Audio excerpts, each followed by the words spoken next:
magpahinga muna tayo dito sa may tricycle kasi habang inaantay natin yung bumbira na magrarasyon ng tubig, so mainit ang araw, so dito tayo sa tricycle magpahinga. Buti na lang may naka-standby na tricycle ng aking bayaw, so dito muna tayo mag-standby habang nag-aantay tayo doon sa mga yan o, nakapila tayo. Yung may nakapato galon na kuleblo. So yan o, kahaba yan o. Mahaba yan. Yan, naubusan na yung bumbero ng tubig, umikot lang, kukuha yata ng tubig, may mga dumarating pa. So yung mga palibagong pipila yan. No? So ganun kahirap dito sa aming lugar kung mawalang tubig kasi hindi expected yung pag-restore ng tubig kung anong oras matatapos yung pag-ayos. Kasi dapat ang sabi nila, alas 10 ng umaga, ngayon na-extend hanggang alas 10. So magtitiis tayo.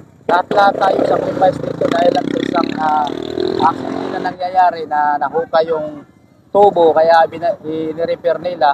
So ang daming hindi daang tao ang naapektuhan sa nangyayari doon sa aksidente doon sa may ginagawang building diyan sa may bandang Tondo, kaya lahat ng nakatira dito sa may bandang Tondo apektado. So tiyaga-tiyaga, hindi lang tayo. Hanggang doon ibang gate pa mayroon.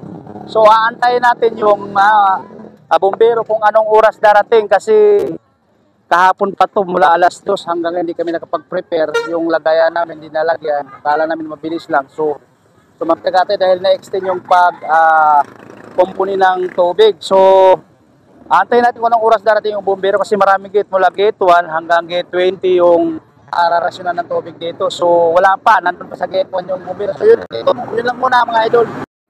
So yun guys, inabot na nga tayo ng alauna ng hapon sa pag-aantay kung kailan darating ang bombero. So ang iba naglabasan para magdala ng lagayan, kaso lang kami napilitan kaming nag-back out sa pila dahil pipinili na lang namin na mag-igib. Maghanap kami na maigiban na para makainom lang. Dahil kung aantayin pa namin yung bombero na magrasyon ay hindi abot sa amin dahil sa doon pa lang sa gate 1 hanggang gate 14, gate 60 doon natatrap na yung bombero. So yung iba nag-back out pa rin, sumakay ng kanya-kanyang motor para makahanap ng maigiban. So para lang may magamit sa pangsaing, panghugas, panligo. So kami hindi bali sa amin dahil meron na kaming pansaing at inumin.